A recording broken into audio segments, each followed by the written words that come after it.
Hello, my name is Jimmy Vegas and welcome to this, the sixth in a series of video tutorials on how to create a Super Mario clone in Unity 5. So this episode we're going to be looking at working with our pipe just here. And if you remember, last episode we started building just down here with our kind of underworld sort of area. So first off, what I want to do is quickly just kind of carry on just a little bit of this area down here. So, I mean, realistically, I'm just going to do this here now. And then after this tutorial, you guys just kind of build your own little underworld a bit. So I'm just going to only do this just for purposes which hopefully we can get down there through our pipe. So what I'm going to do is take this cloud background, duplicate, bring it down some, and forward a little, I think. Bring it across and up.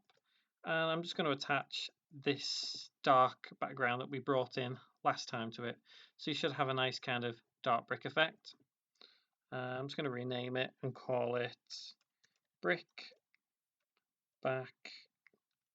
Oops, caps on that. Ground. Just call it brick background. Okay, so hopefully you should be able to see that kind of taking shape now. We'll work on that a little bit more as we go on. For now, though, this is our main focal point of the game, which is, in fact, I think we just need to move that down a touch there. Hopefully that's out of view now. Let's press play, just have a quick look. Yeah, it should be out of view when we build that level up. Okay, so what we're going to do with this pipe is the green pipe itself is an empty game object, if you remember. The pipe gullet, top, pipe entry were all different parts. They were all cylinders. So what I'm going to do is I'm going to take off the capsule colliders on all three of these. And I'm going to create a game object, 3D object, cube. And I'm going to attach that cube to the actual pipe gullet, I think. And I'm going to zero out the axis so it's just there. Let's make the cube maybe a little bit taller. Let's say 2 point, in fact, let's put it as 3. Okay, so hopefully now your cube should look a little bit like this, kind of obscuring the pipe. That's kind of what we need it to be. The idea of what we're going to do here is the pipe itself won't have any colliders, but we will have a box collider there to kind of take the impact of everything. So let's kind of align it just to the top of your pipe. Take off your mesh renderer down here so as it becomes invisible, but the box collider is still active. So just check that. Hopefully it should work. And I'm hoping we can jump on top. Oh, our man went a little bit funny there. We will eventually sort that out with Ethan. I am thinking of actually getting rid of Ethan and writing a quick little script to kind of, well, not use Ethan because it can be a little bit of a pain at times. I'm just at the moment trying to get onto that pipe just to make sure we can stand on top of it. Yep, that's fine. So what we're going to end up doing now is we're going to create kind of a, how can I put it, another item which will bring us downwards. So I think I'm trying to think the best way to do this. Firstly, let's rename this and let's just call it pipe collider. And what we'll do now is, firstly, I think we need to go into edit and project settings and input. And over here you'll see axis. Click the arrow. I think by default it does say 18, but we need to change it to 19 because we need to add one. You'll notice down here it adds another cancel. All we'll do is change the name cancel to go down. change that to down, and the Alt positive button, change that to S. So if you're using the arrow keys, that's fine there because it's down. If you're using WASD keys, S is down, so that's just fine there. We'll need to use that later on in a script, the term go down. So what we'll do now, hopefully, let us, on our green pipe, this pipe collider, we want that to kind of animate and bring our character down. So down here, if you don't have the animation tab, like I don't here, all you need to do is click this little menu button here, add tab, and go down to the bottom, animation. So before we go any further, in the assets, right click, create, folder, and let's call this animations. In the folder, and then make sure you click on Pipe Collider again, click on animation, and then click on create. And we'll call this simply Pipe 001. And all we need to do is we need to set our start position, which is the position it's actually at now. So just to be clear, you can kind of move around the rotation there, but as long as this line is red and it says 000, that's fine. Now what I want to do is move this kind of pipe collider that we'll be stood on down over 2 seconds, which gives the effect that we're going into the pipe. You'll notice our samples is 60, so that means it's 60 frames per second. So to get to the 2 second mark, we type here 1, 2, 0. And then we move down our pipe gullet to about there. So all that's happening in this animation now is at the start, we are on top, and gradually by the 2 second mark, it will move itself down to just here. So if we press the record button just there now, and then over here, you'll see animator. Untick that. All this means is that this animation will constantly flow if that is ticked. We only want it to happen once, but we're going to do that via scripting. So now let's head to our scripts folder and let's create a script to do this. So right click, create, and JavaScript, and let's call this pipe 001 entry. So what we're going to do is open it up in MonoDevelop or Visual Studio, depending on which one you have set as your default. Now the script we're going to be using here is a little long-winded. It's not too complicated, but it may take just a couple of minutes to get right. So firstly, we need to set 3 variables, I believe. So let's start with, in fact, we might get away with just 2. Let's see how we go. So variable pipe entry, and that's going to be a game object. So remember your semicolon at the end there. We also need to have a variable to check whether we're stood on the actual object itself. So let's see, what's the best way of doing this? Let's call this stood on. And that's going to be an integer, so int, semicolon. Okay, so I think we may need another function. We'll see how it goes. For now, though, let's do a function on trigger enter, open bracket, call. So then that needs to be a collider. Oop, not semicolon, it needs to be an open curly bracket. And the line of code we're going to put here is just stood on is equal to 1. And then semicolon, and then close curly bracket. So what we're saying in this little statement here, in this function, is that if we are actually in the object which is the trigger, then the variable which is called stood on is equal to the number 1. So we need another function on trigger exit. again, collider, and then open curly bracket. And we're going to put stood on is equal to 0. And then close curly bracket. And then for now, let's just save that. We'll just make sure this little bit of code works. So what I'm going to do is I'm going to create another game object.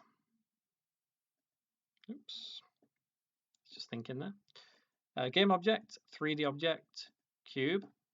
And let's just bring this cube over here. And let's just put our pipe entry script on there. And hopefully you'll see stood on down here is equal to 0. I'm going to leave pipe entry as an invalid game object just for now. I'm going to tick is trigger just there and then press play. And now hopefully as we walk to the box, you'll see down here where it says stood on, it's now equal to 1 as we're in the box. If we walk out, it then equals 0. And all this means is that that can now detect if we're on top of this pipe. So if we were to move this cube to on top of our pipe just here, and then we play, it will now tell us that we are in, oops, I think we're definitely going to need a new controller. Ethan is really annoying me. I think next episode we'll look at writing just something really simple with a cube, which makes everything control a bit easier. It's been a bit funny, isn't it? Tell you what if we move that just there? Let's try it this way.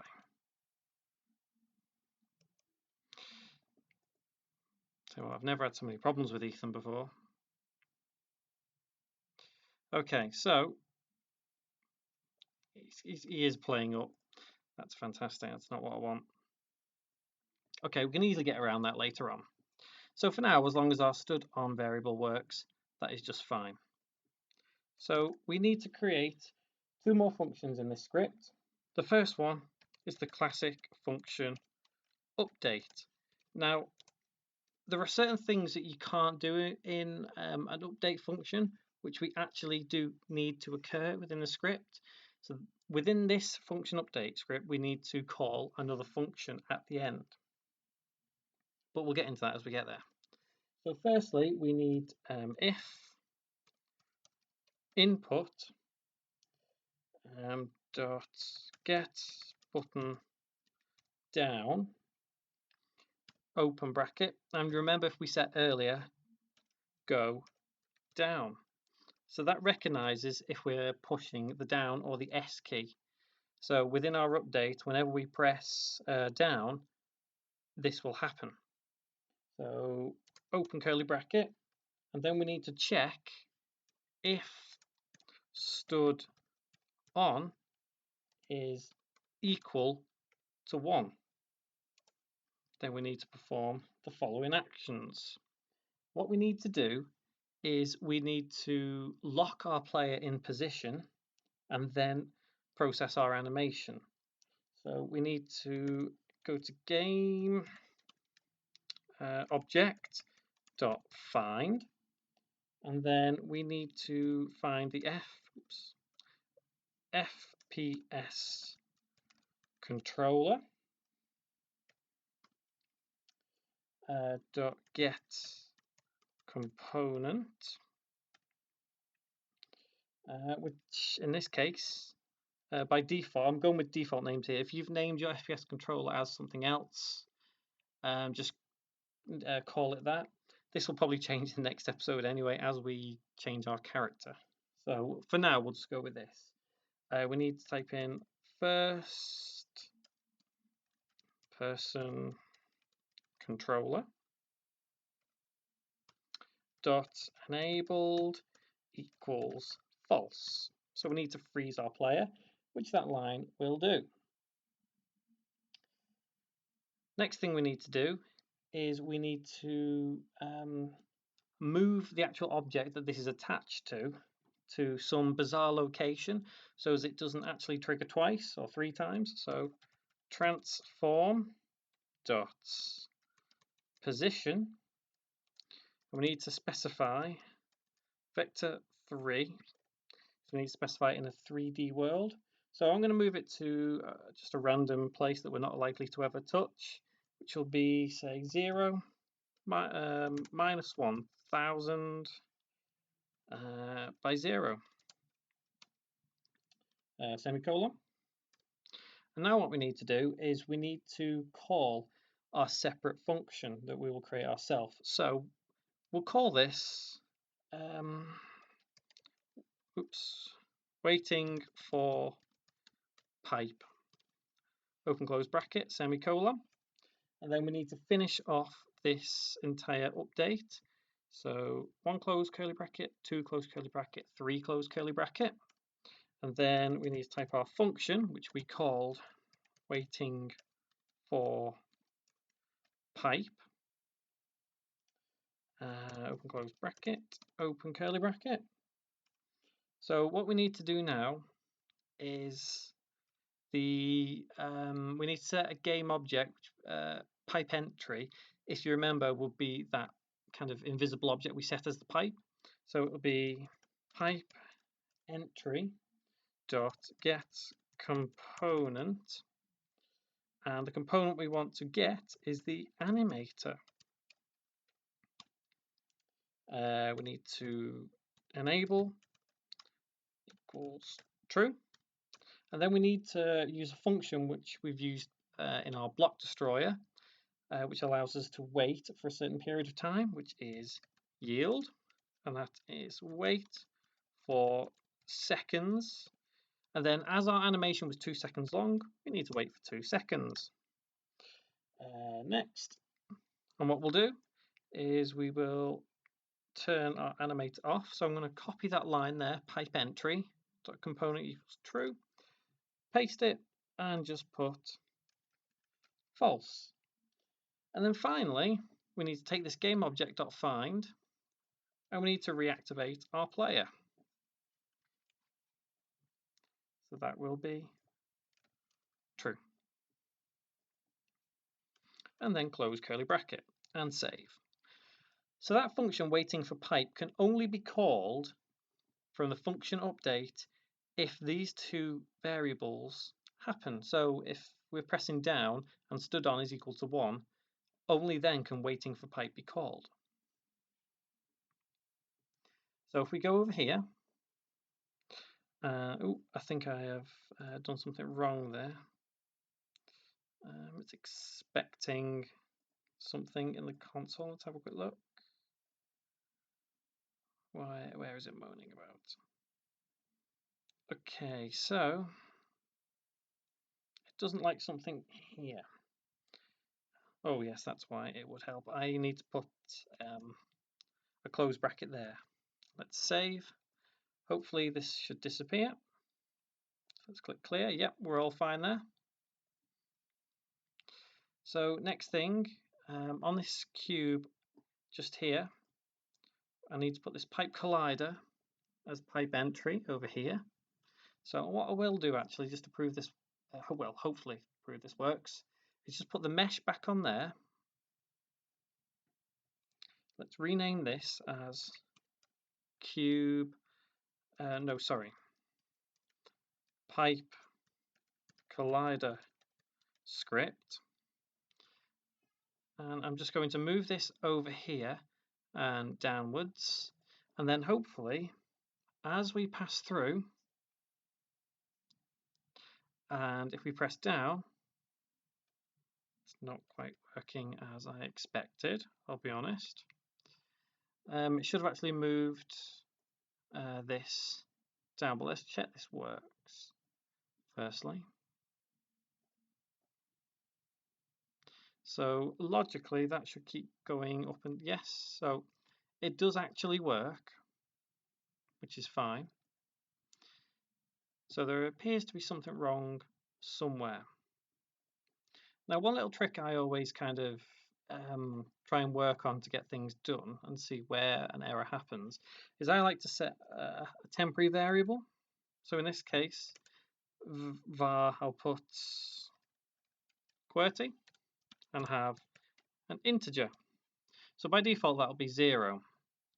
So if we can get to here, let's put QWERTY equals 1, and then let's save that script. So if we can get to here, it means that it has got to here. So with any luck, when this loads itself up, we should see the variable appear, QWERTY, just there. I'm just going to take the animator off there for now. And let's head back to our pipe collider script. Now, hopefully, as we walk into this cube, stood on goes to 1. So now let's press down. So for some reason, one reason or another, it's not getting this far at all. So let's try taking that out, taking that out, taking that out, and save. Let's try that again. So let's get our character over there, and hopefully, oops, he's gone a bit far. He's gone a bit mad there. What's not quite sure what happened there. He just kind of ran off. Okay, so that it's happening. So that is actually happening. Maybe if we let's put all that back.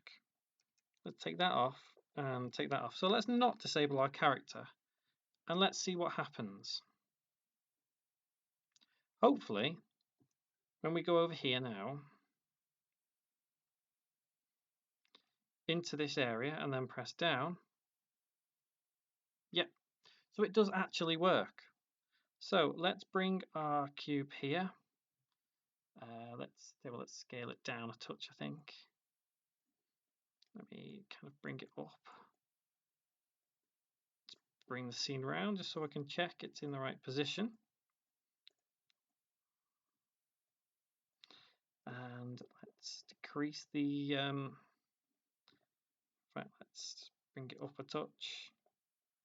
Decrease the size to 0.5 maybe. Press play. Hopefully. Oh, Ethan, I wish you would work properly. Okay, so now we press down, and Ethan goes down the pipe. So to finish off, let's quickly take off our mesh renderers on both of these. Mesh renderer just there. Press play. And hopefully for one last time, we can jump onto our pipe. Oops, I jumped off it. One more time. Ethan, you're not jumping. Yeah, I think next episode we're definitely going to look at creating some sort of simpler method for getting a character working. Ethan just doesn't work properly. So let's press down, and there we go. We go down our pipe. Okay, so this episode has been a little bit long-winded. I'm going to leave it there for now. It's been going on quite a bit. Next episode, I'm going to have to get rid of Ethan. We're going to have to at least try and fix him up or do something because he's a little bit of a pain. We'll also carry on writing a bit more to this script. And what we'll do is we'll bring our character down that pipe. We'll fade the screen black temporarily and then bring him to the underworld. That will be where we'll go from here. So you can get this script on our website for free if it's not working for you. Hopefully you can just copy and paste this and it'll do just fine. But in the meantime, I'm going to get rid of that QWERTY variable. Seems we actually solved our problem. So yeah, you can get that for free if you need it, if you can't get it working. So until next episode, build up your level, try and build up your underworld down here. And then, yeah, I'll see you in the next episode. Thank you very much for watching.